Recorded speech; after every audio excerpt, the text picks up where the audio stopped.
신약성경 요한복음 6장입니다. 신약성경 요한복음 6장 5절에서 14절 말씀까지 교독하겠습니다. 예수께서 눈을 들어 큰 무리가 자기에게로 오는 것을 보시고 빌립에게 이르시되 우리가 어디서 떡을 사서 이 사람들을 먹이겠느냐 하시니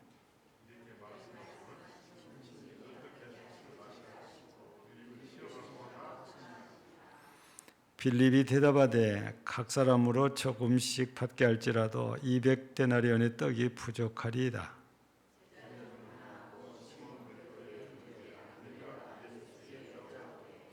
여기 한 나이가 있어 보리떡 5개와 물고기 2마리를 가지고 있나이다. 그러나 그것이 이 많은 사람에게 얼마나 되겠사옵나이까?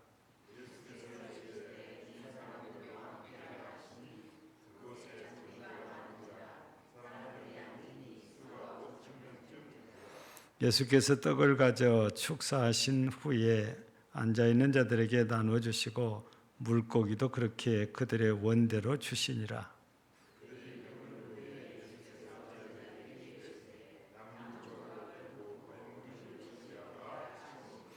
이에 거두니 보리떡 5개로 먹고 남은 조각이 12바구니에 찼더라.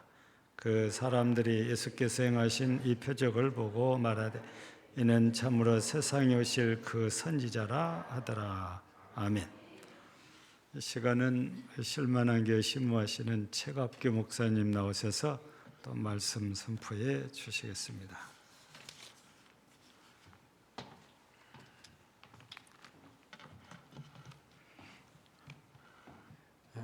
또 만났습니다. 오늘 저녁 교회에서 밥을 준비해서 함께 나눴습니다. 장로님이 오늘 참석 못 하셨죠? 평생 후회할 겁니다. 나 6.25 이후로 이렇게 맛있는 음식 처음 먹어봤다니까요. 세상 사람들은 큰 사람, 큰 일, 큰 것을 소중히 여깁니다. 그리고 그런 큰 것에 관심을 가집니다. 작은 사람, 작은 일, 작은 것은 아주 무시해버립니다. 무관심합니다. 그런데 성경은 지극히 작은 자를 소중히 여기라고 말합니다. 작은 자뿐만 아니고 작은 것도, 작은 일도 소중히 여기라고 말씀합니다. 그러므로 그리스도인들은, 주님의 제자인 우리는 작은 일, 작은 자, 작은 것에 관심을 가져야 하고 또 소중히 여겨야 합니다. 오늘 소중히 여기라 그런 제목으로 말씀을 드리겠는데요. 3가지예요. 작은 것 소중히 여기자, 작은 일을 소중히 여기자, 또 작은 자를 소중히 여기자, 이 3가지입니다. 먼저 첫 번째로 작은 것을 소중히 여기라 하는 말씀입니다. 벳세다 들녘에서 이 소년이 예수님께 보리떡 5개와 물고기 2마리 드렸죠. 이것은 소년의 점심 도시락이라고 합니다. 참 별 보잘것없는 작은 것이죠. 작은 소년이 한 끼, 작은 거죠. 그리고 보리떡, 물고기, 이 작은 것 주님께 드렸어요. 그런데 주님 손에 들려졌을 때 놀라운 기적이 일어났습니다. 주님이 축복기도 하시고 이제 떼어 주셨는데 남자만 얼마나 먹었다 그랬어요? 5,000명이 먹고 12광주리가 남은 거죠.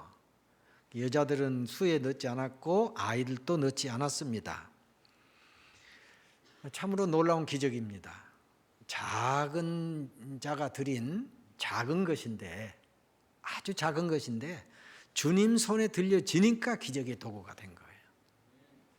여러분, 오늘 우리가 작은 것으로, 작은 자라고 스스로 기도하고 그러잖아요. 자기를 낮추기 위해서 어쩌면 겸손한 척 하려고 그러기도 해요. 바울 사도는 모든 성도 중에 지극히 작은 자보다 더 작은 나라고 그렇게 표현을 자기를 그렇게 얘기를 했어요. 그런데 보통 사람이 할 수 없는 이야기예요. 그만큼 은혜 받고 그만큼 다듬어지고 주님 앞에 귀하게 쓰임 받으니까 당당하게 말하는 거죠.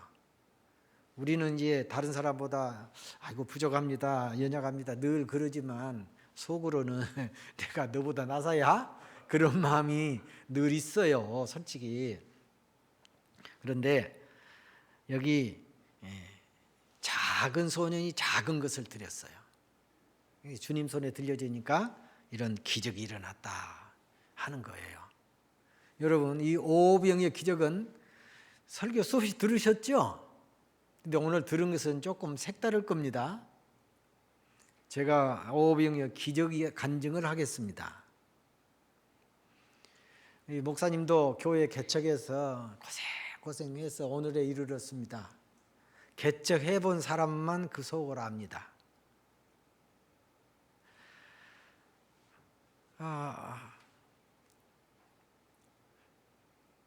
저는 개척을 왜 했냐면 목회가 팍팍해서 그런 게 아니에요. 막 엄청 부흥하고 앉을 자리가 없고 막 가운데 통로에 뭐 뒤에 막 자리가 차고 넘쳤어요. 그런데 하도 이렇게 힘들게 하는 분이 계셔가지고 근데 나는요 전혀 안 힘들어요. 그렇게 당당하고 담대하고 그냥 씩씩거리고 덤비면 시시 나는 웃고. 근데 사모는 그게 아니더라고요. 병이 나요. 여자는 더 약하거든요.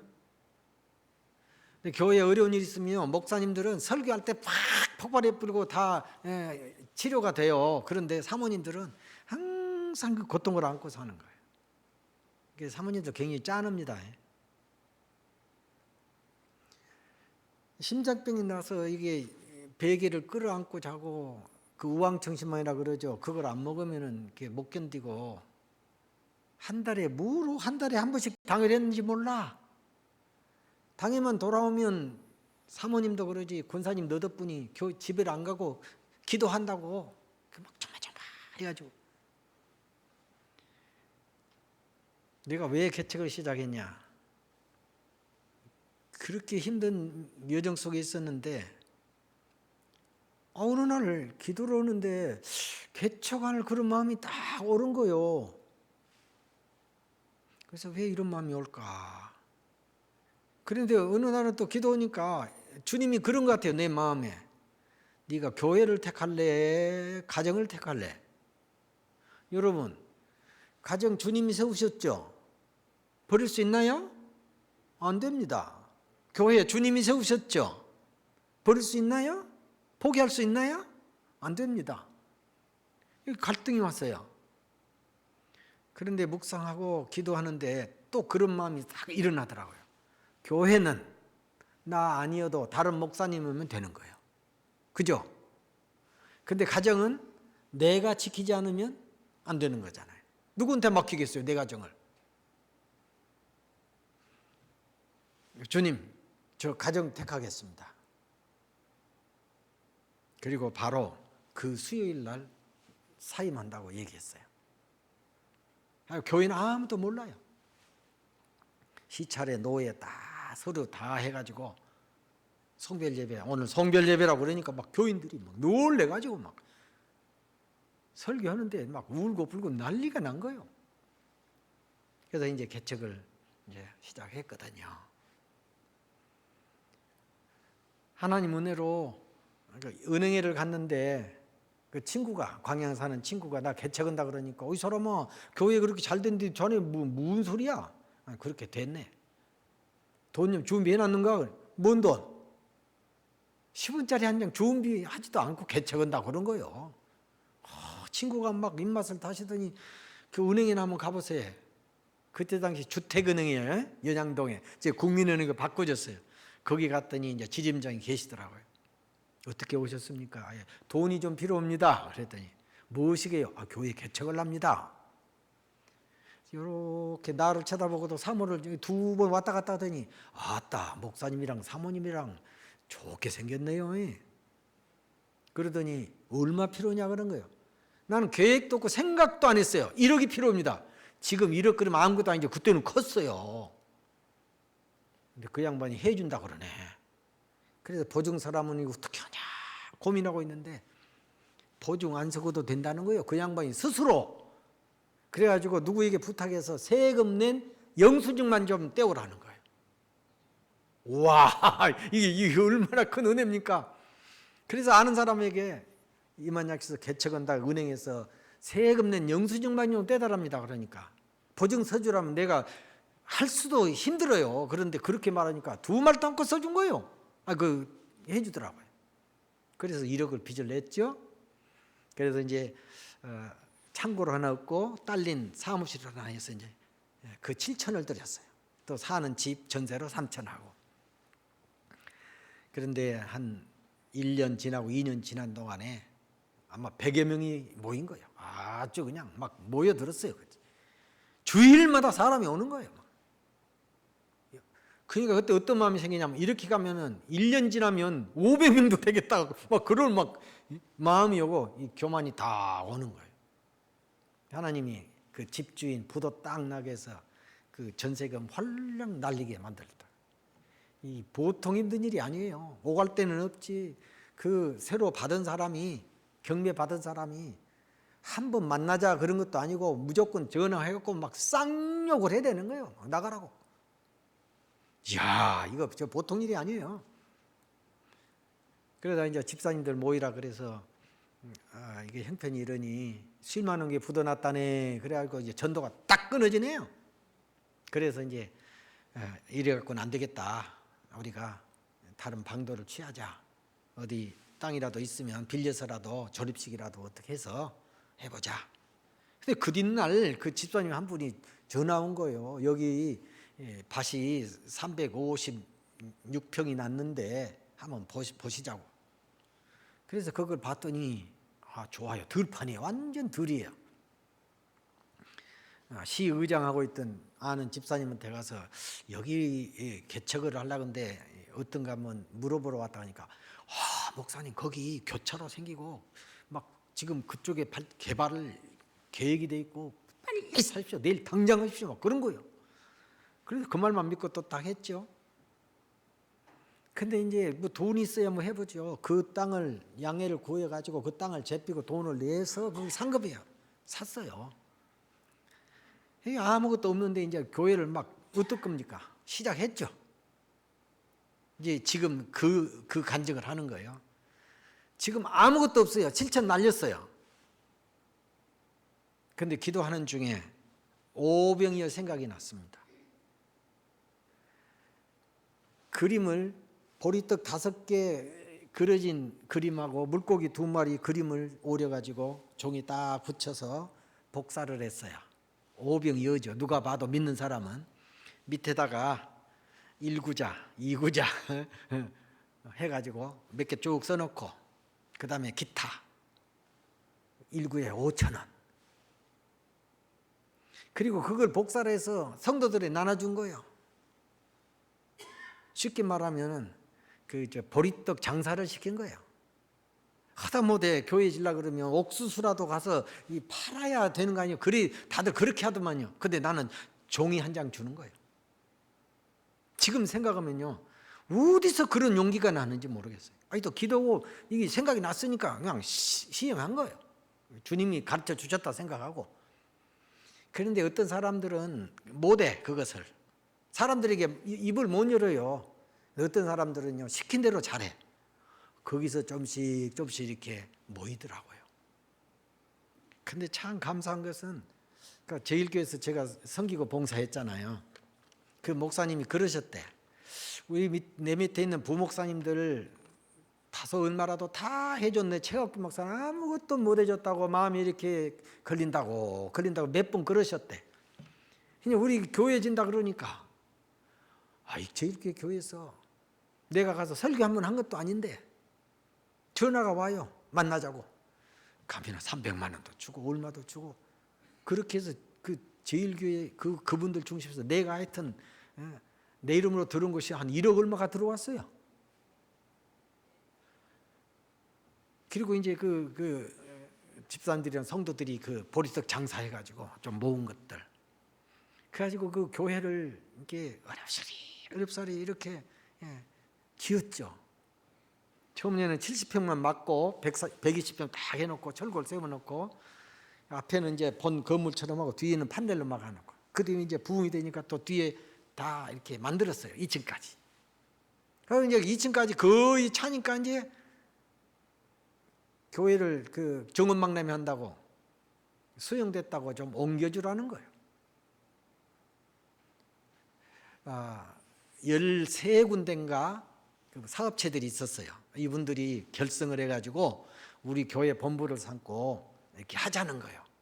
전화가 왔더라고요. 대표가. 저는 아닙니다. 저는 시 하는 일에 협력합니다. 우리가 그렇게 한다고 해서 절대 보상 더 받는 것이 아닙니다. 해보십시오만은 절대 아닙니다. 서운했을 거야 아마. 그리고 내가 1번으로 협력을 해줬어요. 시에서도 그러고 그 지역에서 교회가 제일 골칫덩어리라 그렇게 생각했대요. 실제로. 그런데 자원에서 1번으로 해줘보니까 그 담당 직원들은 물론이고 그 시청에 소문이 다 났어요. 우리가 원하는 일을 그렇게 협조를 잘하는 거예요. 그래서 지금 현 자리도 그렇게 해서 얻어낸 겁니다. 쉽게 말하면. 지금 노광규 시장이 그때 시장이었는데 관심이 없었는지 하여튼 방법을 못 찾았는지 연락이 없어요. 그래서 이제 직접 시장실로 찾아가서 시장님, 우리 지금 시 일회라고 다 비워주고 교회 뜯어버리고 지금 상가에서 저러고 있는데 뭐 땅을 이제 확보해야 우리가 교회를 지을 거 아닙니까? 그랬더니 목사님, 바늘구멍만한 거 하나만 있어도 내가 해보고 있는데 그걸 못 찾고 있습니다. 시장님도 참 이렇게 쉬운 걸 놔두고 뭘 그러시냐고 딱 쳐다보더라고요. 내가 방법을 딱 가르쳤어요. 이래 불더라고. 2번을 쳐보라 여기를. 그래서 국장님, 목사님 말씀 들었죠? 오늘 당장 실행하십시오. 그래갖고 지금 그 땅을 한 거예요. 근데요, 그렇게 해서 이제 교회가 이루어졌잖아요. 근데 그 오병이어는 계속해서 지금도 역사되고 있습니다. 어떻게 하냐? 그때 아무것도 없는 상태에서 세상에 종이 딱지 가지고 오병이라고 가서 그 파라오라고 이 목사가 그게 정상입니까? 순종한 사람들이 또 얼마나 단순합니까? 하나님 그렇게 하셔서 이 일도 하시더라고요. 근데 그 예배당을 지어놓고 기도하는데 또 생각이 따오는 거예요. 우리가 그 찻집에 가서 차를 마시면 몇천 원씩 든다 이 말이에요. 그리고 주부들은 시장에 가서 시장 살 때 조금만 아끼면 되지 않냐. 그래서 이제 또 그 오병이어 그림을 놓고 이제 성도들에게 오병이어 헌금을 합시다. 내가 기도해 보니까 이걸 주님이 가르쳐 주시네요. 1인당 5,000원입니다. 차 한 잔 값. 부부는 10,000원입니다. 자녀들까지면은 2자녀까지면 20,000원입니다. 이건 형편대로 하십시오. 그 작정해서 했어요. 꽤 많이 작정을 했었어요. 그런데 그 헌금을 지금 15년이 넘도록 하고 있어요. 매주 그냥 보통 10,000원씩. 근데 그것이 지금 나는 그 목표가 그 당시는 오병이어니까 그 52만 원만 딱 돼도 감사하다. 그 마음으로 했어요. 그런데 지금은 보통 한 70만 원 정도. 매주. 한 달이면 얼마죠? 한 300 정도 돼요. 그러니까 그것으로 빚을 계속 그 이자 갖고 갚아주는 거예요. 우리가 지금도 교회 짓고 그럴 때도 이 보상 받았는데 13년 그 했었는데 13억 받았어요. 땅값이 16억 5천. 땅도 못 샀어요. 땅도. 이게 전부 또 빚으로 시작한 거예요. 그런데 그 이자매 뭐며 오병이어 이것이 큰 힘이 돼서 지금 거뜬히 헤쳐나가고 있고 또 그 원금도 반 정도 갚았어요. 이런 것을 오병이어 기적이라고 저는 믿거든요. 막 어마어마한 일만 나타난 것이 오병이어가 아니고 말씀대로 순종했을 때 그 역사 일어나면 그것도 기적 아닙니까? 목사님, 금당 제일교회도 내가 잘 모르긴 하도 이렇게 어마어마한 교회를 지었는데 부채가 좀 있을 것 같은 느낌이 들거든요. 그건 이제 제가 죄송스러운 얘기지만 목사 오병이어 한번 해보셔. 오병 현금. 그러니까 주일마다 조금 전략한다. 조금만 하면 돼요. 개인당 5,000원, 그러니까 부부면 10,000원.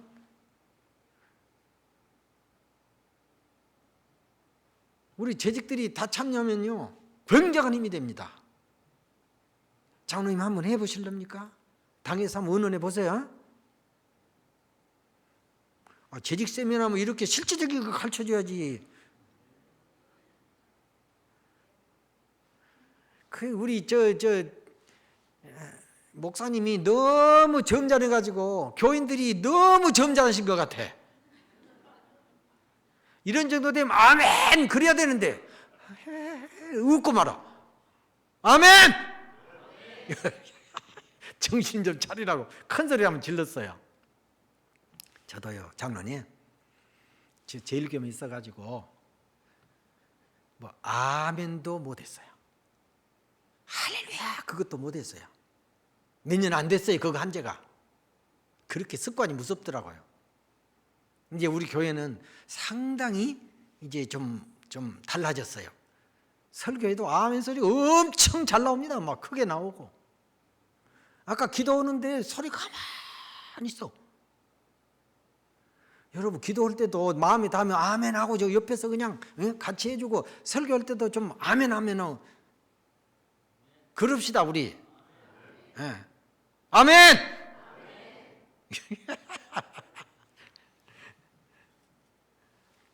이제 작은 소년이 작은 것을 드렸어요. 기적의 도구가 됐어요. 주님 손에 들려졌기 때문에 그렇습니다. 여러분 우리가 작은 자로 여기고 작은 것으로 인정한다면 무슨 힘이 있고 무슨 능력이 있겠어요. 그러나 한 가지 놀라운 사실을 우리는 믿어야 합니다. 그것은 주님 손에 들려지면 우리도 기적의 도구가 된다는 사실입니다. 한 소년이 일찍 부모님을 여의었어요. 고아가 된 거죠. 이제 껌파리, 신문파리 저 밑바닥 생활했어요. 학교는 못 다녔어요. 그리고 이제 구두 닦는 일, 구두 수선하는, 그러니까 이렇게 뭐 집은 아니지만 험하지만 그런데 이제 장소를 잡아서 구두 수선하는 그런 일을 했단 말이죠. 그런데 어느 날 교회 학교 여자 선생님이 전도를 한 거예요.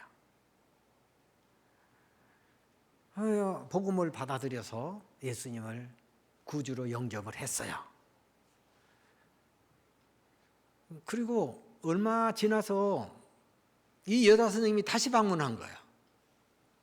그래가지고 그 구두 닦기가 이름이 D.L. 무디예요. 무디군, 하나님이 자네 몸을 원하시네. 이 대답, 하나님이 이 세상에 잘나고 똑똑한 사람들 많은데 이 보잘것없는 나를 웃다 쓰려고 못 하려고 원하신답니까? 하고 그냥 시큰둥한 거예요. 아니야.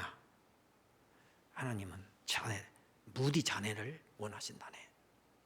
그러니까 이 소년이 그렇다면 하나님이 원하신다면 둘이죠 뭐. 그리고 둘이 무릎을 꿇고 손을 맞잡고 헌신의 기도를 드렸어요. 그때 하나님이 그 무디를 받으신 거예요.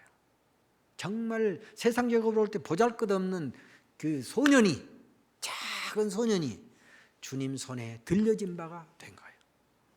그때부터 하나님이 함께 하시고 역사하기 시작합니다. 공부를 하는데요. 그때 뭐 일반 그 유명 대학 가겠습니까? 우리나라로 말하면은 검정고시 그 과정을 누군가를 통해서 또 가르쳐줘서 그걸 공부를 해서 통과하고 드디어 신학교로 가는데, 인류가 아니고 제일 후진 신학교, 거기서 공부를 했어요. 그런데 참 성령으로 함께 하시니까 이 사람이 굉장한 사람이 돼요. 그때 또 막 전도를 시작하고 유명세를 타니까 이제 부흥회를 하기 시작하고요. 여러분, 세계적으로 무디만큼 전도 많이 한 사람 없어요. 진짜로 없어요. 바울 사도가 많이 했다 그러지만 숫자적으로는 무디하고 비교가 안 되죠. 어마어마한 일을 해냈어요. 작은 소녀지만 보잘것없지만 주님 손에 들려지니까, 주님이 쓰시니까 이런 기적이 일어난 거죠. 여러분, 하나님은 무디를 쓰셨지만 오늘 우리도 쓰시기를 원하십니다. 여러분, 진실로 단순한 어린아이 같은 마음으로 여러분 자신을 주님께 드려보셨습니까? 드리셨습니까? 그런 경험이 없다면 헌신 예배만 드리지 마시고, 그거는 의식이고 형식이잖아요. 그거 잘못됐다는 거 아니고 실제로 나 자신을 주님 앞에 드린 헌신의 경험이 있느냐 하는 거예요. 한번 드려보십시오. 마음껏 쓰시라고. 하나님 어떻게 쓰실지 기대하고 기도하며 기다려 보십시오. 작은 것을 작은 소년이 드렸을 때 이런 어마어마한 기적이 일어났습니다. 5,000명이 넘고도 남았는데 그 부스러기를 걷었는데 12바구니 찼더라. 예수님께서 버리지 말고 거두게 하셨거든요. 그러니까 부스러기도 작은 거잖아요. 굉장히 소중히 여기시는 주님이신 것을 우리는 알 수 있습니다. 우리는 먹고 배불렀으니까 그냥 음식도 그냥 함부로 많이 버려버리고 막 그런 경향이 있잖아요. 그런데 먹고 남은 조각도 예수님은 이렇게 버리지 않도록 하셨다는 것을 우리는 좀 되새길 필요가 있습니다. 그것은 작은 것을 소중히 여기시는 주님의 의도를 우리는 발견할 수 있습니다. 우리나라 하나님이 은혜 주셔서 정말 잘 먹고 잘 입고 삽니다. 세계적으로 뭐 경제 지표나 이런 것은 좀 우리나라 훨씬 나은 사람이 있어도요, 먹고 사는 것은 우리나라 같은 데가 없어요. 일본 가보셨나요? 장난도 아니고 이 식당에 밥 주면 이만한 그릇에 몇 찜 세가지고 그거 좀 더 달라고 하면 돈 다 받아요. 우리는 뭐 리필이 뭐 계속 되잖아요. 그 어마어마하게 차려놓고. 그런데 이 먹고 남은 거 버린 것이 너무 많아요. 우리나라 솔직히. 우리 정신 차려야 됩니다. 음식도 그렇지만 작은 거 우리 소중히 여겨야 합니다. 전기, 또 이 종이 한 장, 우리 물 쓰는 거, 기름 쓰는 거, 작은 것들이지만은 우리 그리스도인들은 소중히 여기고 전략하는 그런 정신을 가져야 합니다. 작은 것에 대해서 지금 말씀을 드리고 있습니다. 그 다음에 다윗 이야기로 한번 연결을 시켜볼게요. 다윗 작은 소년이죠. 골리앗에 비해서 어마어마하게 작죠. 골리앗하고 싸움 붙었어요. 그러니까 나라를 대표해서 싸우는 거예요. 골리앗은 덩치도 크지만 무기도 어마어마하게 큰 것들 갖고 나왔어요. 막 갑옷도 크고 창도 크고 방패도 크고. 그런데 소년 다윗은 갑옷을 입혀줬는데 너무 커서 못 입어요. 그러니까 그거 못 입고 그냥 입던 평복으로 갑니다. 그런데 무기라는 것은 창도 아니고 칼도 아니고 물맷도 5개입니다. 그걸 이렇게 사용할 수 있는 도구, 그것밖에 없어요. 정말로 작은 거예요. 보잘것없는 거예요. 골리앗이 그러고 이렇게 싸우겠다고 나온 거 보니까 기가 막힌 거예요. 기가 막힌 거예요. 너무나 가볍게 우습게 여기다가, 이 다윗은요 기도의 사람이고 하나님이 함께하는 사람이잖아요. 비록 체구도 작고 무기도 작지만은 하나님이 함께하는 사람이요. 그러니까 이스라엘 욕하고 또 이스라엘 군대를 욕하고 하나님을 막 욕하니까 다윗이 그러잖아요.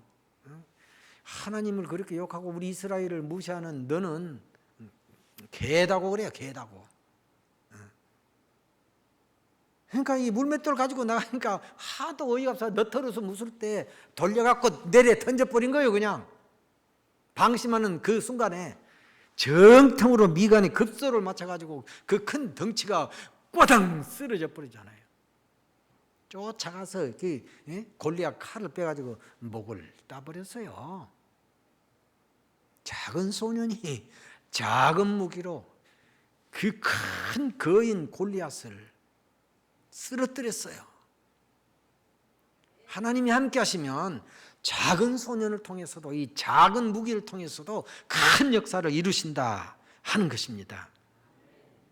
다윗이 이 작은 소년이 사람이 작으니까 입도 작을 거 아니에요. 작은 입에서 그 엉통지게 나오는 말을 한번 들어보실래요? 여호와의 구원하심이 칼과 창에 있지 아니함을 이 무리에게 알게 하리라. 전쟁은 여호와께 속한 것인즉 그가 너희를 우리 손에 넘기시리라. 얼마나 당당합니까? 작은 소년이 겁도 없습니다. 똥배짱입니다. 쉽게 말하면. 그러나 물맷돌로 작은 무기로 골리앗을 물리쳐 이겼습니다. 한편의 통쾌한 영화 장면 같습니다. 하나님이 함께 하시고 하나님이 도우심의 역사입니다. 이런 것이 바로 기적이라는 것입니다. 하나님이 살아계시고 역사하시면 우리도 이런 체험을 할 수 있어요. 할 수 있습니다. 믿음 있으면 가능합니다. 작은 것이라도 하나님 기뻐하신 일에 드리고 하나님의 영광을 위해서 쓰면 큰 역사 일어납니다. 여러분 어떤 달란트가 작은 것이지만 하나님의 영광을 위해서 한번 들여서 써보세요. 놀라운 일이 일어납니다. 물질도 5,000원 그러면 별거 아닌 것 같죠. 여러 사람이 모여서 같은 믿음으로 해보세요. 큰 역사 일어난 겁니다. 우리 교회는 그것으로 큰 힘을 얻었고 지금도 얻고 있다니까요. 따라서 합시다. 작은 것을 소중히 여깁시다. 그냥 무시하고 함부로 버리지 말고요. 하여튼 주님 앞에 드리면 이게 작은 것도 큰 역사 일어난다. 여러분 믿으십니까? 그 다음 두 번째는 작은 일을 소중히 여기라 하는 것입니다. 작은 소년이 보리떡 5개와 물고기 2마리를 주님께 드린 거, 이 작은 일이죠. 큰일 아니에요. 모든 사람들에게 주목을 받게 하고 관심을 끌게 할 만한 큰일 아닙니다. 광야에 수많은 사람들이 모였습니다. 그 사람들에게 도시락 하나 드렸다고 막 박수! 이렇게 귀한 일을 했습니다 하고 막 광고하고 그럴 일입니까? 주목받을 만한 일이 아니었어요.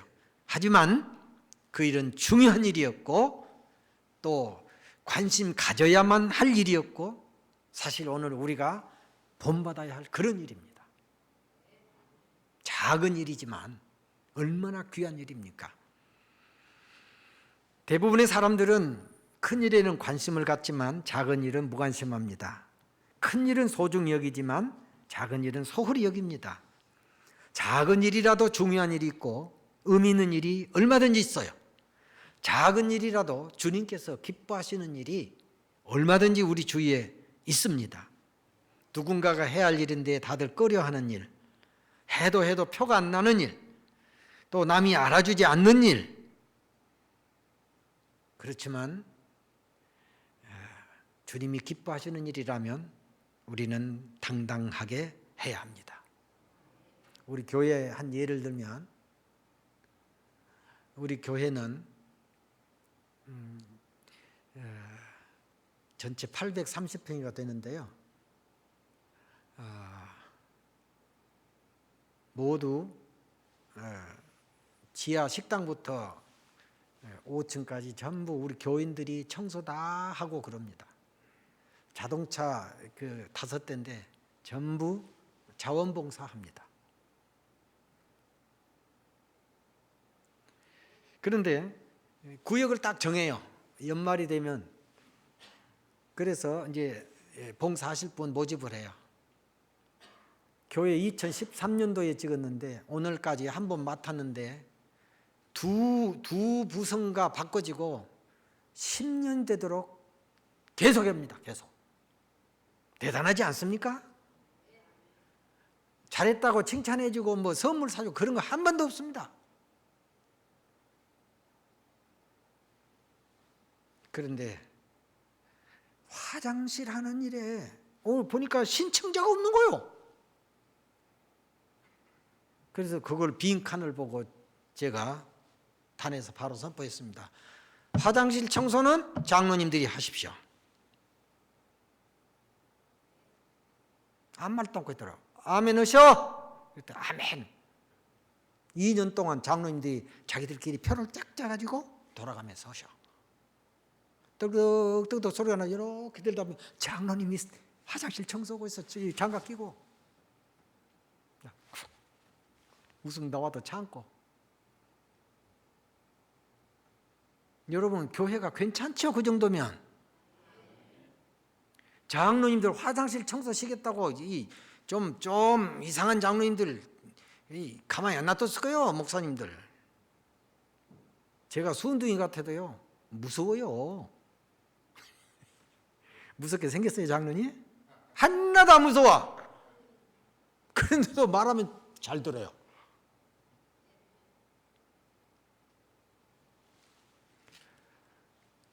주기철 목사님 이러 알죠? 그 유명한 조마식 장로님 얼마나 유명합니까? 그 여보 아마 목사님을 통해서도 들으셨을 거예요. 아니 주일날 늦게 오셨어. 정치 뭐 하다가. 그리고 이 목사님이 저 조마식 장로님 하나님 앞에 예배드리는데 지금 늦으셨다고 거기 저 뒤에 거기 앉아서 예배드리라고 막 호통을 쳤어요. 다 뒤에서 예배드리고. 하고 끝나고 이제 축도니까 장로님이 막 앞으로 와. 그게 교인들이 막 긴장을 해갖고. 근데 목사님 제가 한 말씀 하려합니다. 그냥 목사님한테 깍 인사를 하더니 대단히 죄송합니다. 첫째는 하나님 앞에 죄송하고 둘째는 목사님 앞에 죄송하고 셋째는 우리 성도들에게 죄송합니다. 세상 일에 내가 이게 이렇게 해가지고 예배를 소홀히 여겼다고. 다시는 그런 일 없으랍니다. 그 교회가 막 긴장을 했는데 장로님이 딱 그러니까요. 그러면 그렇지. 그 목사님이 그 장로님이잖아요. 그런데 경상도에서 한 젊은 목사님이 그 교회 장로님이 또 그런 분이 계셨다네. 예배를 얼른 늦게 오시고 하도 거슬리고 하더니 막 굉장히 상했는가 봐 마음이. 그래서 그 얘기를 알아서 그대로 한번 해봤대요. 장로님 그 예배 장로님 돼갖고 늦었다고 막 그러면서 그 뒤에 그 신발장 있는 데서 예배 드리라고 막 그랬다니. 조용히 예배 드리더래요. 이렇게 축도 올라앉게 시고고 가시불더래. 축도 안 받고 꼭 시험 든 사람 축도 안 받더라. 그래갖고 그 며칠 안 돼서 목사님 다른 데로 가셨어. 단단히 시험 들어가고.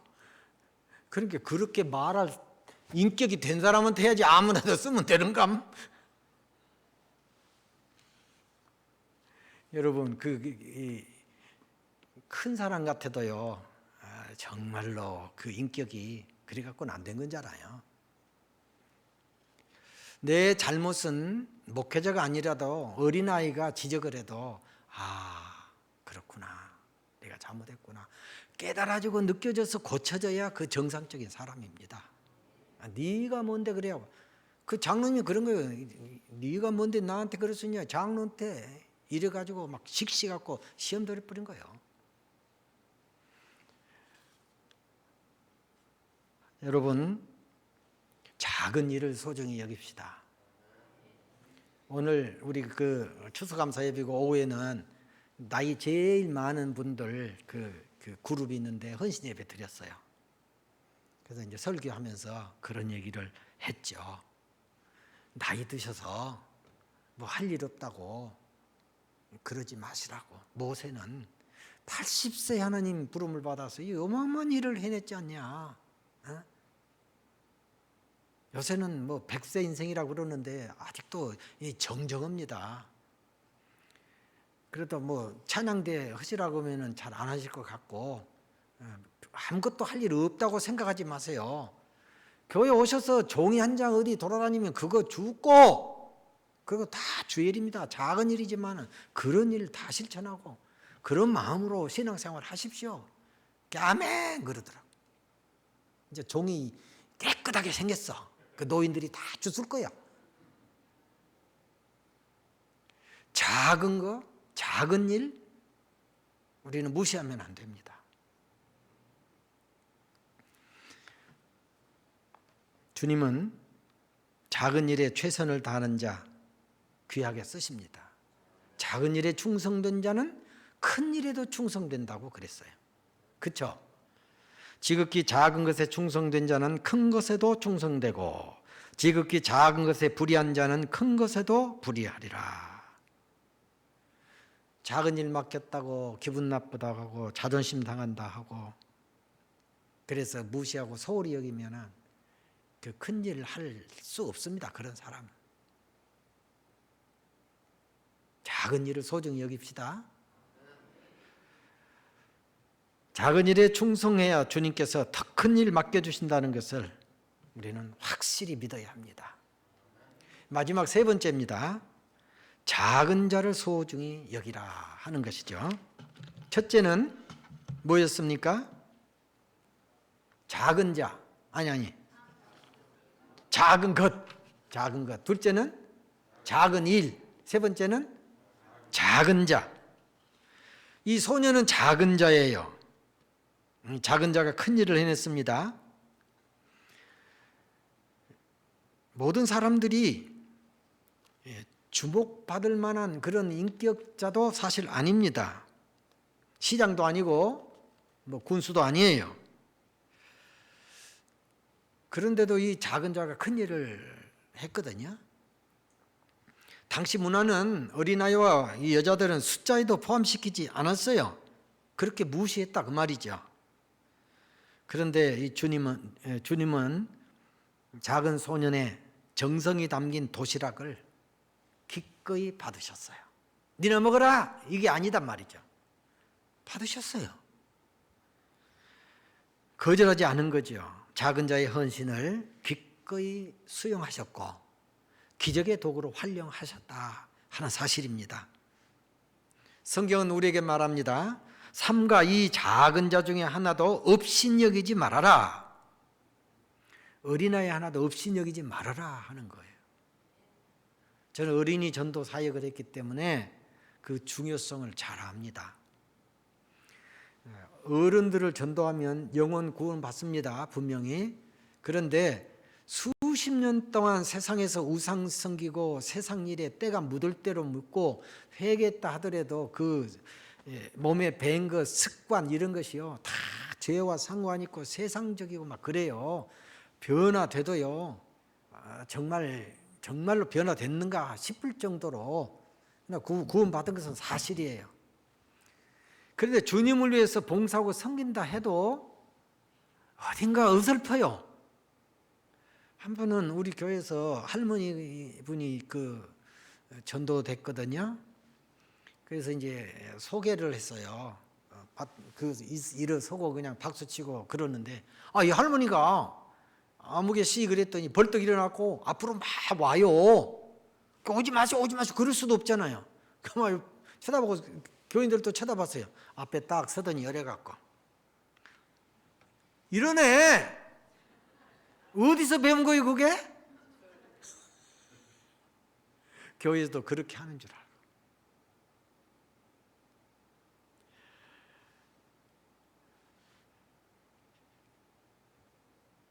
그런다고 해서 그걸 막 무시하고 그냥 웃음거리 만들어 보면 안 되죠.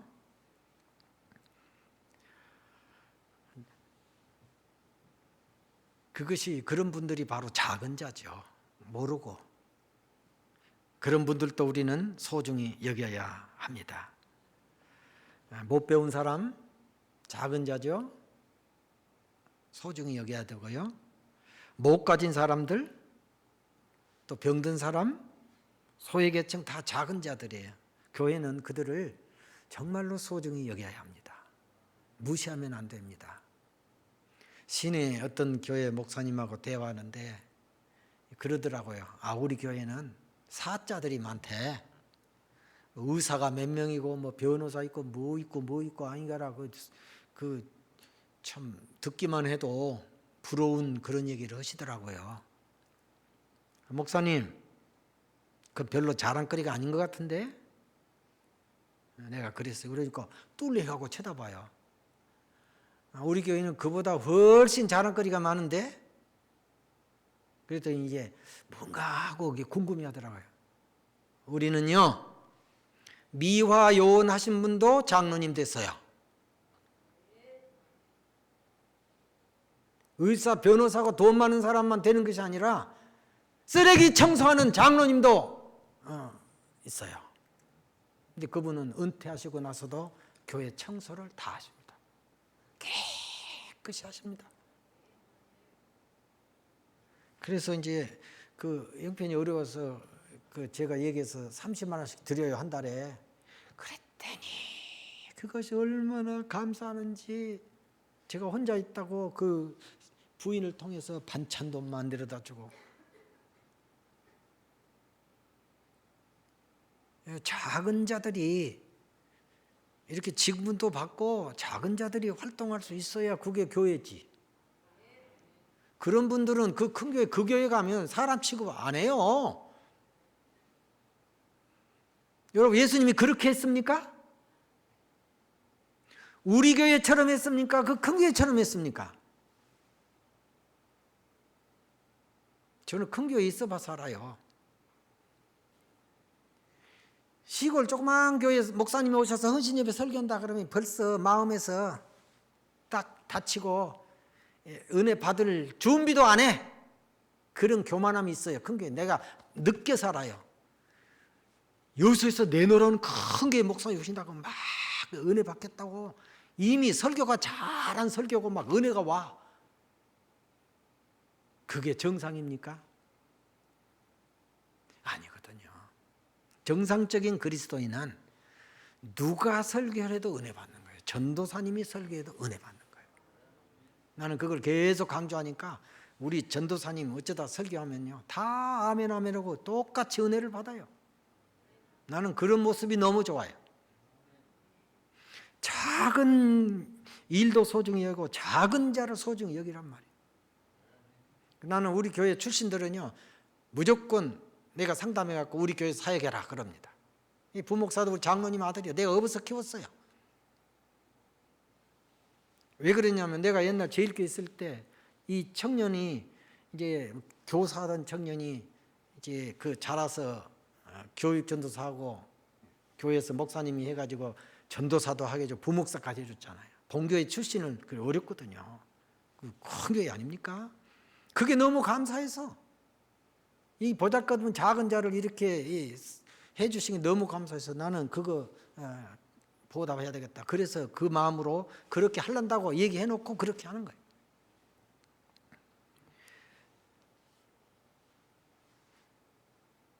예수님은 작은 자를 아주 귀하게 여기십니다. 절대로 무시하지 않습니다. 여성들도 무시 안 했어요. 그 당시에는 숫자도 안 였는데도.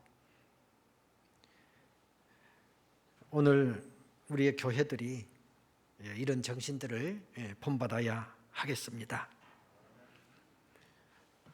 어린아이들이 내게 오는 것을 용납하고 금하지 말라.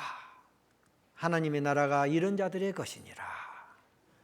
이 말씀을 누가 거역하겠습니까?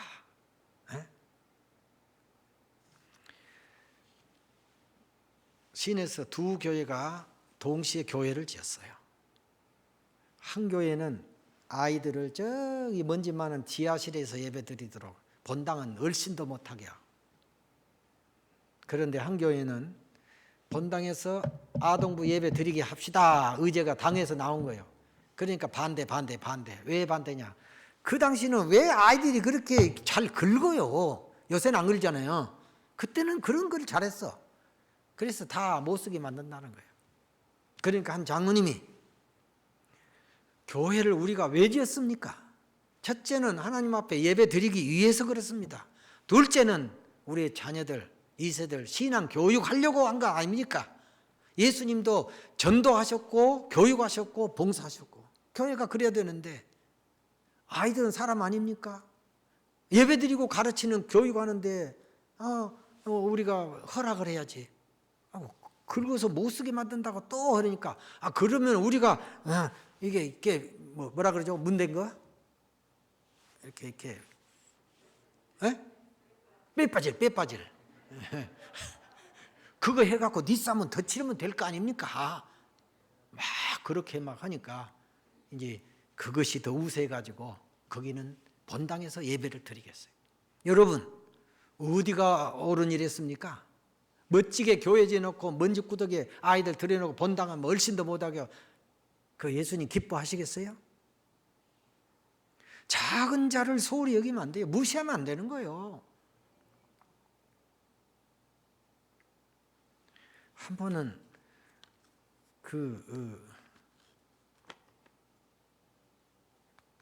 돌아다니면서 얻어먹을 사람 뭐라 그러죠? 잠도 막 아무데나 자고 노숙자 전문 용어가 아니어서 우리는 잘 얼른 말씀을 해주면 쉽게 알겠더라. 노숙자라 그러죠. 그분이 교회를 왔어요. 그래서 뭐 사 먹게 뭐 좀 달래요. 그래요. 일단 내려갑시다. 밥 있으니까. 그게 우리 점심 먹을 시간이에요. 얼마나 밥을 맛있게 드시든지. 그래서 주일날은 점심때 되면 여기 오시면 밥 있으니까 언제든지 오세요. 내가 그랬거든. 하도 냄새나고 남는 사람이 밥을 먹고 있으니까 어떤 그 나이 많은 권사님 한 분이 막 툭툭하고 뭐라고 막 싸붙이더라고. 옆에 가서 아이고 내가 직접 말할 수는 없고 그래갖고 따로 불러갖고 내가 그랬어요. 권사님 아까 그 사람이 예수님이면 어쩔 거요? 그랬더니 이래요. 이제 깨달은 거예요. 여러분 그 사람 예수님이면 그렇게 대하면 되겠습니까? 그죠? 지극히 작은 자에게 한 것이고 내게 한 것이라 그랬잖아요. 양과 염소를 구분해 놓고 너는 내가 헐벗을 때 입을 것 줬고 또 배고플 때 먹을 것 줬고 갇혔을 때 뭐 이렇게 찾아왔고 우리가 언제 그랬습니까? 지극히 작은 자에게 한 것이 내게 한 것이다. 반대로 우리는 그런 적 없습니다. 지극히 작은 자에게 하지 않은 것이고 내게 하지 않은 것이다. 예수님이 그러셨죠. 그러니까 그 작은 자를 교회에서 무시한다, 함부로 한다, 이거는 안 되는 거예요. 우리 스스로도 세상에 나가 살 때도 좀 소외계층 작은 자들, 예를 들어서 장애인이랄지 좀 그런 분들 있잖아요. 절대로 함부로 말하거나 무시하거나 그렇게 막 비웃거나 조롱하거나 그러면 안 됩니다. 저는 그 사랑의 동산에서 교육하면서 항상 그럽니다. 우리가 섬길 대상은 주바라기인데 예수님이다 생각하고 하시라. 예수님이다 그렇게 생각하고 섬겨라. 또 하나는 내가 예수님이다 하고 그런 마음으로 섬겨라. 예수님이 제자들의 발을 씻었듯이 그 마음으로 정신으로 섬겨라. 그걸 입버릇처럼 가르칩니다. 알게 모르게 우리 교회도 그런 교육이 이루어져서 제가 볼 때는 상당히 아름답게 이렇게 다듬어져 가고 있는 느낌이 듭니다. 작은 자를 소중히 여깁시다. 예수님이 그 어린아이들 부모들이 막 데리고 올 때 부모들은 한결같이 예수님께 축복기도 받고 싶고 그리고 당연한 거 아니에요? 그러니까 제자들이 막 난린 거예요. 어른들 상대하기도 바쁜데 우리 선생님이 힘들고 귀찮게 그러냐고. 그러니까 예수님께서 그 제자들 하는 행동을 잘못한 것으로 다 호되게 꾸짖으더니 뭐라 그럽니까? 어린아이들이 내게 오는 것을 용납하고 금하지 말라. 하나님의 나라가 이런 자들의 것이니라. 그러면서 차례차례 품에 안으시고 거룩한 손을 얹어서 축복 기도를 해주셨잖아요. 성경에는 기록이 없지만 교회 그 전승에 보면 그때 축복 기도 받은 사람들이 그 교회의 중요한 멤버들로 그렇게 헌신자들이 됐다 하는 일이 전해져 오고 있습니다. 교회는 작은 자들을 소중히 여기고 품어줘야 되고 그들을 축복해야 합니다. 저는 이런 것에서 배워가지고 이제 예배 끝나고 점심 먹잖아요. 그러면 이제 뒤에 이제 새가족 처리해놓고 내려가면 제가 좀 늦죠, 항상. 그러면 이제 교인들이 쫙 앉아서 식사를 해요. 그러면 이제 어른들은 식사하게 놔두고 애기들만 전부 찾아가요. 그 머리 쓰다듬어주고 많이 먹어라, 맛있게 먹어라. 첫째는 예수님처럼 해보려고 그런 것이고 그게 몸에 뱄어요. 이제 그 부모들이 얼마나 좋아하는지 몰라요. 애기 이름 불러주고 애기 안고 있으면 무시야 하고 불러주고 가서 이렇게 한번 만져주고. 그래서 이제 은퇴하시고 우리 교회에 출석하신 목사님이 계시는데 한번 그러시더라고요. 이야, 내가 한 번 더 하나님이 기회를 주시면 우리 최 목사님 같이 목회를 한번 해보고 싶다. 그 애들 그런 거 보시 너무 좋아 보인다는 거예요.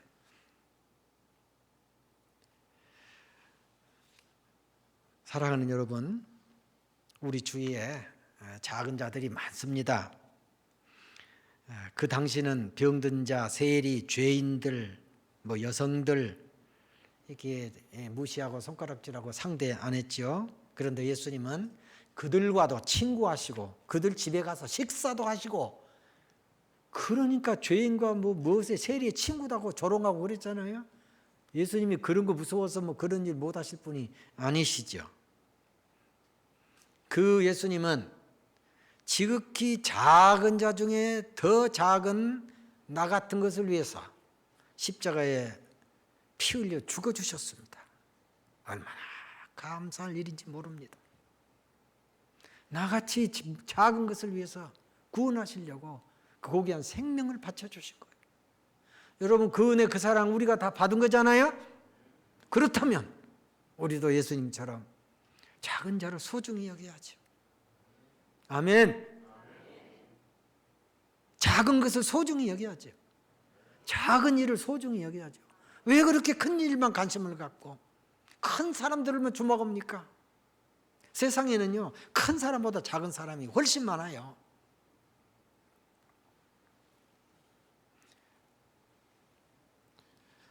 교회는 작은 자를 소중히 여겨야 합니다.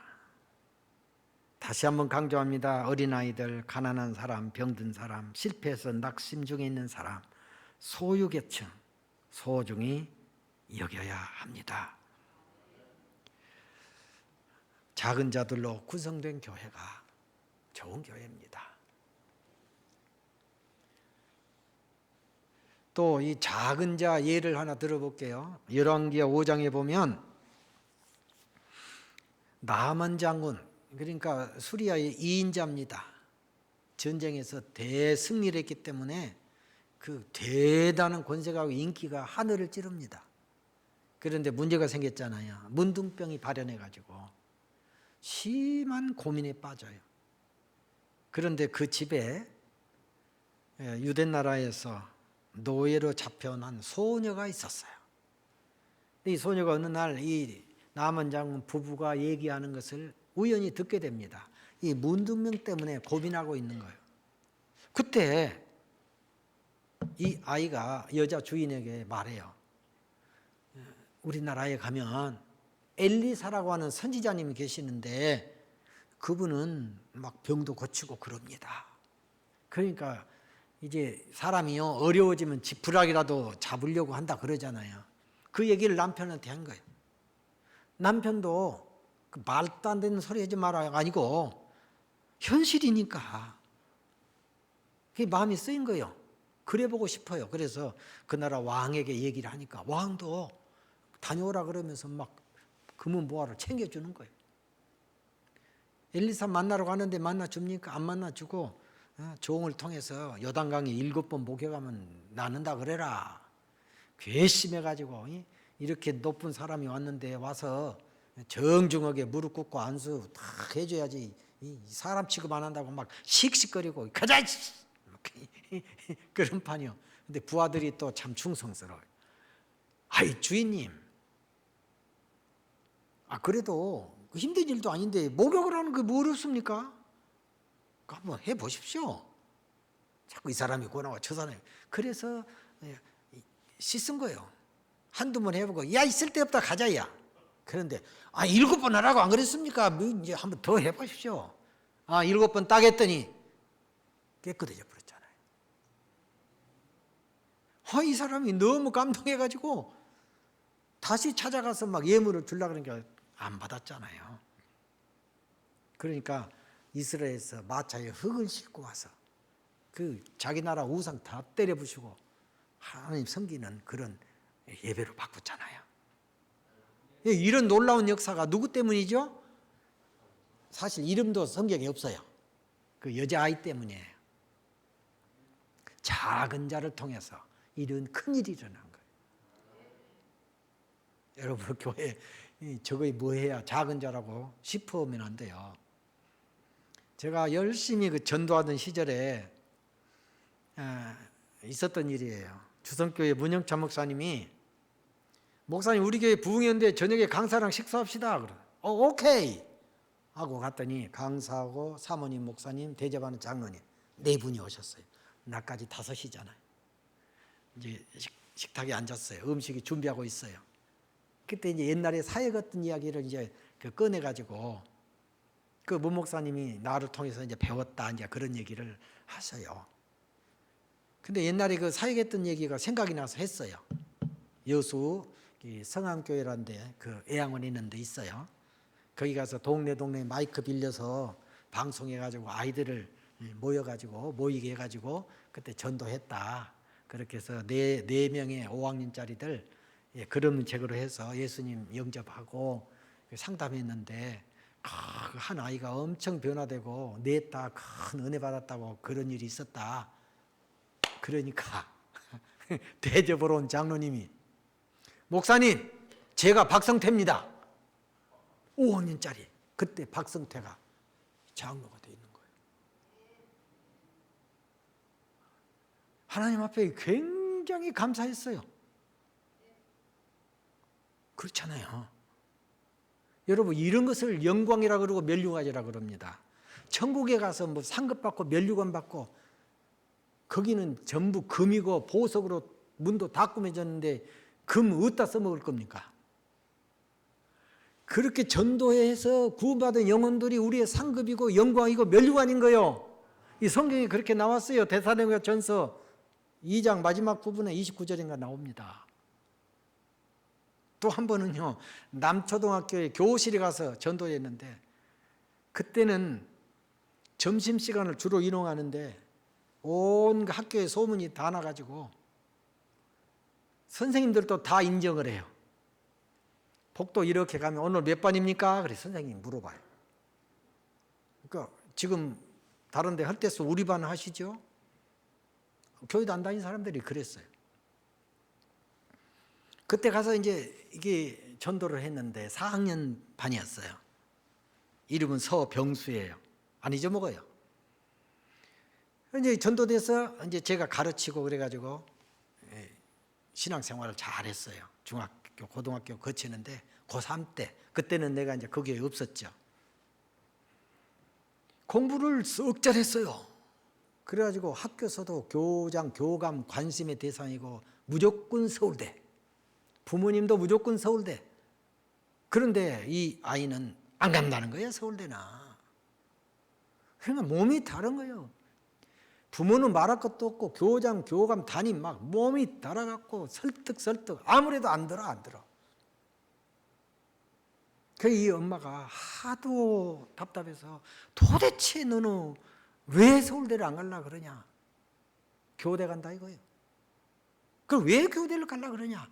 그러니까 이 병수 하는 말이 옛날에 4학년 때 지금 저 제각기 목사님이 그때 선생님이었는데 선생님이 오셔가지고 전도를 할 때 나도 저런 선생님이 돼야 되겠다 하는 소원을 가졌대요. 근데 그 마음이 그렇게 된 거예요. 예, 작은 자를 소중히 여기는 그 마음으로 전도했더니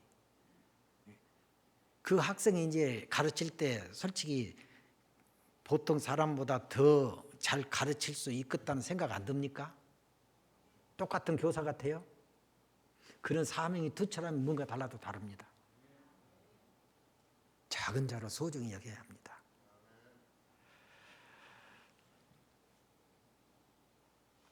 우리 금당 제일교회 장로님, 집사님, 권사님, 집사님들, 중직자들 이제 온 교회가 어린아이처럼 아주 겸손하게 작은 자가 되시고 그러면 겸손이잖아요. 그게. 그리고 될 수 있으면 말 한마디라도 온유하고 부드럽게 하고 예수님이라면 그런 마음으로 나는 내 안에 예수님이 계신다. 항상 예수님과 함께 한다는 그런 믿음으로 말하고 행동하고 그럴 때 정말 나부터서 달라지게 돼 있습니다.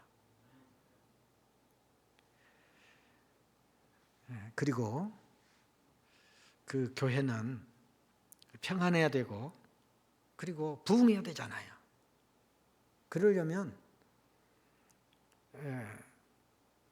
두 가지가 필요하다고 생각합니다. 하나는 행정적인 면, 그러니까 정의가 있어야 되고 또 질서가 있어야 됩니다. 교회가 질서가 있어야 돼요. 또 하나는 사랑이에요. 두 수레바퀴가 이제 너무 한쪽이 크면은 한쪽으로만 돌아버리거든요. 사랑하다 보면 질서도 없고 뭣도 없고 엉망이 돼요. 또 너무 보수적으로 막 법 하다 보면 사랑 없으면은 냉랭해지고 또 그게 안 돼요. 그러니까 이 사랑과 공의가 이렇게 공존해서 잘 굴러가도록. 그러니까 저는 우리 교회에서 심심하면 그 얘기를 합니다. 여러분 앞에 서 있는 목사가 솔직히 세상적으로 보면 별로 보잘것 없습니다. 나보다 잘나고 똑똑한 사람 세상에 얼마나 많습니까? 그러나 여러분 분명히 아실 것은 주님이 세워서 주님이 쓰십니다. 주님의 사람입니다. 이건 확실하거든요. 나도 확신하거든요. 주의 일을 하는 겁니다. 그러면 예수님은 목자장이고 목사는 목자예요. 양을 관리하고 보호하고 인도하는 목자예요. 양은 누구 말을 들어야 돼요? 목자 말을 듣는 거죠. 목자는 양을 알고 양은 목자를 알아요. 성경에. 그 양이 목자가 휙 이빨을 분다든지 신호를 부르면 양들이 저르르 따라와요. 그게 정상적인 교회입니다. 그런데 그 중에 이렇게 우리 전라도 말로 할게요. 뻗뛰는 짐승이 있어요. 염소 길러봤어요? 괴팍합니다. 염소는 뒤에서 졸졸 따라가야 잘 가지 앞에서 끌고 가면 딱 버팁니다. 그 염소 습성이에요. 장독대 올라가서 깨고 담벼락으로 해서 무너뜨리고 그 집에 문 이렇게 풀로 열고 들어가서 밥 퍼놓은 거 훔쳐먹고 재앙을 잘 들어요, 염소. 근데 성지순례 갔을 때 그 가이드가 그런 얘기를 해서 또 은혜 받았네요. 여기가 유명한 목장입니다. 그래서 봤더니 우리는 막 푸른 잔디가 우거지고 그럴 줄 알았는데 자갈밭이요, 자갈밭. 그 푸른 초장이래. 풀들이 이만큼 될까? 막 자갈들이 드글드글한데 그 사이가 있어요. 밤에 이슬이 엄청 와서 그 풀들이 머금고 있대요. 그걸 뜯어먹고 산대요. 그걸 푸른 초장이라 그래요. 그런데 이 목장에 저렇게 양들이 많은데 목자가 염소를 몇 마리씩 같이 넣어놓는데요. 일부러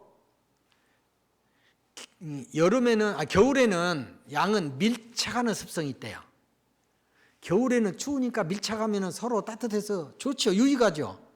그런데 여름에는 똑같대. 또 따로 시원히 있으면 되잖아. 똑같이 이런데 양들은. 그러니까 이 막 전염병이 생기고 문제가 온다는 거예요. 그때 염소를 딱 풀어놓으면 휘 젓고 다닌대. 그러면 양들이 매 하고 막 놀래갖고 막 이리 튀고 저리 튀고 공기가 샥 통한대요. 원활한 교회를 위해서 주님은 교회마다 염소를 둡니다. 그러시더라. 그 선교사님 말이에요. 그래서 다 웃었어 우리가. 그리고 속으로 뭐란 줄 알아요? 진짜 맞네. 없는 교회가 없어요. 100% 순종? 절대 없어요. 그런 거. 꼭 몇 사람은 힘들게 하는 있다고. 여러분, 단도직입적으로 묻겠습니다. 순한 양으로 순종하는 그런 모습으로 신앙생활하기 원합니까? 아니면 뿔 달린 염소처럼 뻗뛰고 불순종하고 들이받고 힘들게 하는 그런 모습으로 신앙생활 하실랍니까? 주님의 기쁨이 됩시다. 교관은 정신교육만 하고 실제적인 훈련은 조교한테 위임을 합니다. 조교 앞으로 그래가지고 시범 딱 보여. 훈련에 그럼 조교가 그 훈련병들이 일어서 앉아 해가지고 뭐 엎드렸어 뭐 다 시켜요. 그러면 나이가 훨씬 어려도요 다 따라서 해야 돼. 교관이 위임한 권세가 조교한테 있는 거예요. 조교 말 안 들으면 기합 받아요. 맞죠? 여러분, 우리 박노선 목사님은 주님이 이 교회 위임해서 세우신 목사님입니다. 말씀 잘 순종해야 합니다. 이게 충심에서 나오는 얘기입니다. 혹여 사람인지라 실수도 있고 부족한 점도 있을 수 있어요. 그럴 때는 그냥 그러려니 사람이니까 그래야지. 그 흠 있는 것들을 다 모아가지고 이 공격하고 그거죠. 아주 비겁한 거예요. 사람은 다 덜면 먼지 나요. 솔직히 성도들이 봐줘서 목회하는 거예요. 좋게 보면 한없이 좋은 거예요. 우리는 이 관계란 것이 얼마나 중요한지 몰라요. 목사님도 그렇고 장로님도 모두가 다 작은 것, 작은 일, 작은 자를 소중히 여기는 마음 갖고 신앙생활하면요 서로 존중하게 돼 있고 서로 귀한 줄 알아요. 그래서 서로 좋아야 교회는 잘 된 거예요. 부부싸움 하면은 누가 손해봅니까? 누가 이깁니까? 부부싸움은 누가 이기죠? 둘 중에 하나 이긴다고요? 부부싸움은 승자는 없습니다. 둘 다 패자입니다. 진짜 쓴맛은 누가 봅니까? 자녀들이 보는 것입니다. 교회? 이 중직들이 문제 생기고 목회자의 관계가 꺾어지고 그러면 누가 손해보죠? 모두 다 손해보는데 성도들이 손해보는 거예요. 여러분, 교회에서는 절대 큰 소리 치면 안 됩니다. 뭐 재직이하고 뭐하고 때 의장이 이게 말도 안 되는 소리요. 어디서 주님 앞에서 그게 말이 됩니까? 조심스럽게 해야지 한마디 해도. 안 그렇습니까? 정말 주님이 나를 존귀하게 여기고 보배롭게 여긴다면 나도 다른 사람을 존귀하게 여기고 보배롭게 여겨야 그게 맞는 거 아니겠습니까? 우리는 인격자들입니다. 특히 예수님을 믿고 구원받은 자들, 하나님의 자녀들 아닙니까? 천국 시민들이에요. 좀 더 성숙해야 됩니다. 오늘 제가 설교하면서 그런 얘기를 했네요. 비행기가 이륙할 때 굉장히 중요합니다. 떠야 되잖아요. 일단 그 육중한 덩어리가 뜨려면은 그 뜨지 않으면 날 수가 없으니까. 그 다음에 이륙하면 끝이 아니라 목적지까지 쫙 비행을 해야 돼요. 그러나 또 중요한 한 가지 남았다. 그게 뭐냐면 착륙을 잘해야 된다. 착륙할 때 문제가 생길 확률이 많다. 나는 목회가 바로 그런 것이라 생각한다. 하나님 은혜로 잘 떠서 오늘까지 하나님 원하시는 뜻을 따라 비행을 했는데 그 내 목회는 이제 마지막 이렇게 내려야 할 때가 온다. 한 2년 남았는데 여러분 지금까지도 잘 해주셨는데 2년 동안 더 잘합시다. 솔직히 더 잘해주셔. 노골적으로 그래요. 그러면 우리 성도들 아멘 그럽니다. 안전하게 다 착륙하도록 도와주실 거죠? 여러분도 도와주실 거죠? 아멘이 진짜죠? 나 어린이 사역을 많이 한 사람이요. 단순해야 돼요. 단순해야 돼. 나 목회 철학 얘기했죠. 첫 시간에. 믿을수록 어린아이가 돼가는 거. 더 순수하고 더 정직하고 더 단순하고. 그게 주님이 원하시는 거예요. 어린아이와 같이 되지 않으면 결단코 천국에 들어가지 못하리라. 천국에 못 가면 뭐 오는데? 믿어가지고 천국 못 가면 뭐 할 건데요? 우리가 높아지려고 믿습니까? 장로 높은 자리입니까? 섬기는 일이지 낮아지는 일이지 그게? 임 집사님 제 말이 틀립니까? 맞죠? 우리 교회에 똑같이 생긴 사람 한 사람 있어요.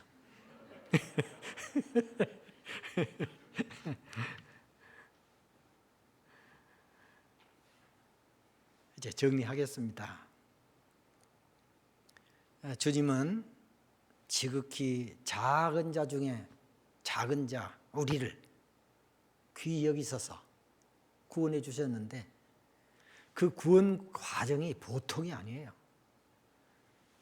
독생자 하나밖에 없는 외아들을 십자가에 죽게 해서 우리를 살린 거예요. 구원하신 거예요.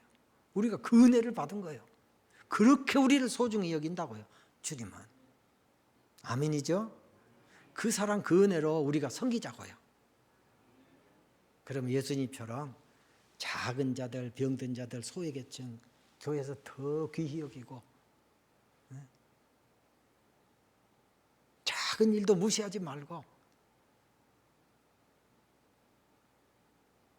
과부의 2렙돈 정말 보잘것없는 가지고 주님이 얼마나 칭찬하셨습니까?